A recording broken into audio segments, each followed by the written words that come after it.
দিঘলিয়া উপজেলায় পুরনো ঐতিহ্য ধরে রাখতে ডিজিটাল ঢেকি উদ্বোধন করলেন ইমানুর রহমান নান্নু। ঐতিহ্য রক্ষায় ডিজিটাল ঢেকি উদ্বোধন করলেন ইমানুর রহমান নান্নু। বর্তমান প্রযুক্তি ও আধুনিকতার যুগে ঢেকির মাধ্যমে ধান থেকে চাল তৈরি করা প্রায় বিলুপ্তির পথে। তারপরও প্রাচীন এই ঐতিহ্যকে ধরে রাখতে নতুন রূপে আধুনিক পদ্ধতিতে তৈরি হচ্ছে ঢেকি ছাটা চাল।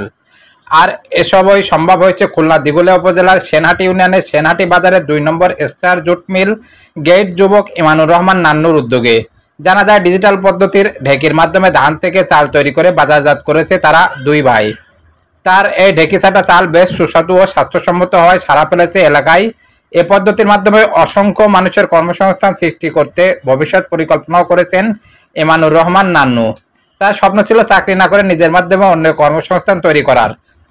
সে লক্ষ্য থেকে নিজস্ব চিন্তা চেতনায় আধুনিক পদ্ধতিতে বিদ্যুৎ ও মোটরের মাধ্যমে গত ১ বছর আগে স্থাপন করেন ডিজিটাল ঢেকি। প্রাচীন ঢেকিতে ধানের তুষ ছাড়িয়ে চাল বের করা খুব কষ্টসাধ্য ও সময় সাপেক্ষ।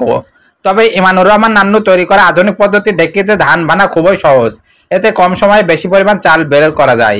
প্রাচীন ঢেকিতে ধান থেকে চাল বের করতে ঢেকির এক প্রান্ত পা দিয়ে পালাক্রমে চাপ প্রয়োগ করে পাড় দিয়ে এই ঢেকিতে বিদ্যুতের মাধ্যমে মোটর চালিত লোহার হাতল দিয়ে পালাক্রমে চাপ দিয়ে ধানের তুষ ছাড়িয়ে চাল বের করা হচ্ছে। এতে সময় শ্রম খরচ হচ্ছে কম। কৃষকের কাছ থেকে ধান সংগ্রহ করে মধ্যযুগীয় পদ্ধতিতে বড় পাতিলে ধান ঢেলে চুলায় খাড়ির মাধ্যমে জাল দিয়ে ধান সিদ্ধ করা হয় এখানে। আবার সেই ধান শুকিয়ে ঢেকির মাধ্যমে প্রস্তুত করা হচ্ছে ঢেকি ছাটা চাল। এ চালের ফাইবার নষ্ট না হওয়ায় পুষ্টি সমৃদ্ধ এবং স্বাস্থ্যসম্মত হয়।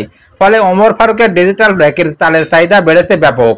এ ঢেকির মাধ্যমে দিনে ৫ থেকে ৬ মণ ধান ভানতে পারেন বলে জানান শ্রমিক ও মেশিন অপারেটর ইমানুরের দুই ভাই। অন্যদিকে উপজেলা প্রেস ক্লাব সাংবাদিকবৃন্দ এই ডিজিটাল ঢেকি বিষয়ে বিভিন্ন প্রশ্ন করে বলেন, বর্তমানে বাজারে আমরা যে চাল খাচ্ছি সেগুলো অনেক কেমিক্যাল যুক্ত থাকে, তাই অসুখ বিসুখ হচ্ছে।